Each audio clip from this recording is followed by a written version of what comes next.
But, while we agree that traffic should be controlled in certain locations, we remain to be convinced that lower speed limits are an across-the-board solution for traffic problems in Scotland's towns and cities.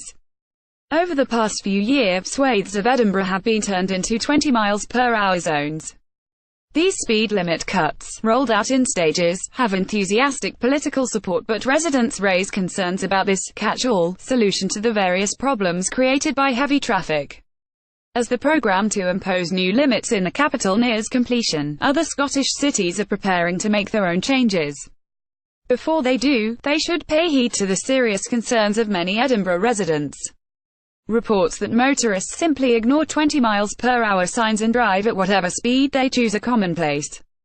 And it appears clear that police are unable to keep on top of the number of drivers who freely break the limit in Edinburgh. It was always inevitable that the creation of new limits would increase the number of drivers guilty of speeding. This, in itself, is no bad thing. But what good are new speed limits if they are impossible to enforce? It is not just residents who have concerns about the new limits. Motorists, too, highlight legitimate problems. Take, for example, roads that are especially busy during rush hours but are otherwise quiet. Yes, at busy times strict speed limits might help ease congestion and ensure that traffic keeps moving, albeit slowly. But should these limits necessarily apply at quieter times? What purpose is there, for example, in forcing a delivery driver to keep under 20 miles per hour on a quiet road in the middle of the night? Before this new speed limit is widely adopted by other cities and councils, the Scottish Government must assess why both the benefits it provides and the drawbacks it creates. It may be that the best solution is for new limits to apply on some roads only at certain times.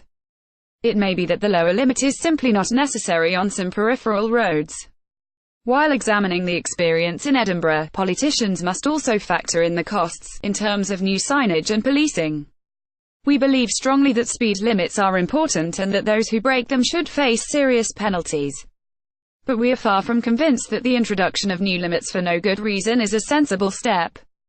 Only when we understand how the introduction of 20 miles per hour zones in Edinburgh has impacted on the capital should we consider their blanket use elsewhere. Until then, politicians should proceed with caution.